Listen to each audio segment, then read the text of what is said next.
La rassegna così in modo spiritoso l'abbiamo chiamato Cinecittà, questo luogo perché San Sebastiano è il museo della città, quindi dentro il museo della città facciamo per un mese, 2 mesi quasi, cinema, a eccezione del lunedì tutte le sere.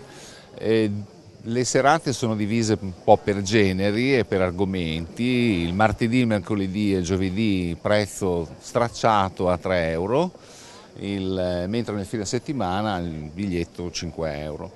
Ci saranno i film musicali, le commedie, i film psicologici, i noir, i gialli e la domenica i cartoni o cartoni un po' d'eccezione per i bambini.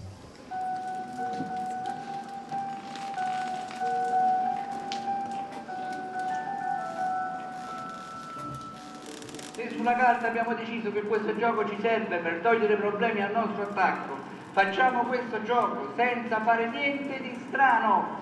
Questa sera con un ospite d'eccezione, Nanni Moretti, è un film che ha molto tempo ma ancora attuale nella sua riflessione sul popolo della sinistra e i suoi tanti rami, tutta la conflittualità.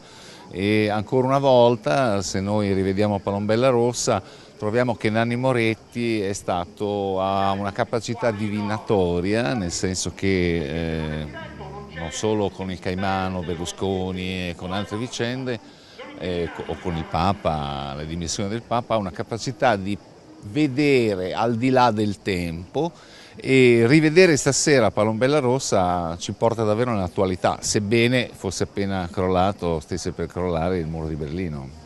Rivedendolo, quando l'abbiamo appunto restaurato, sia l'immagine che il suono, mi sembrava che il film ci parlasse ancora, ecco.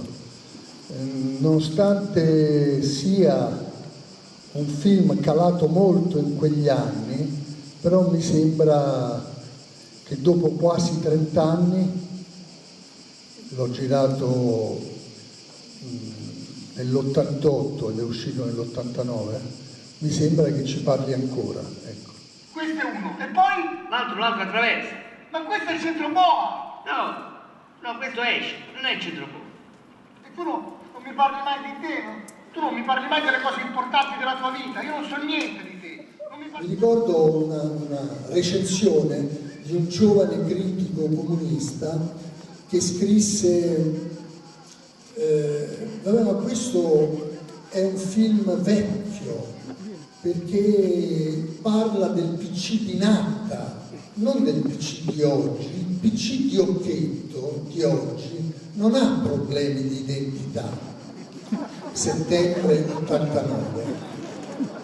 2 mesi dopo, a novembre, crolla il muro di Berlino, crolla il PC, crolla tutto e non rimane in piedi più niente. Va bene, buona visione, ci vediamo tra 1 mese.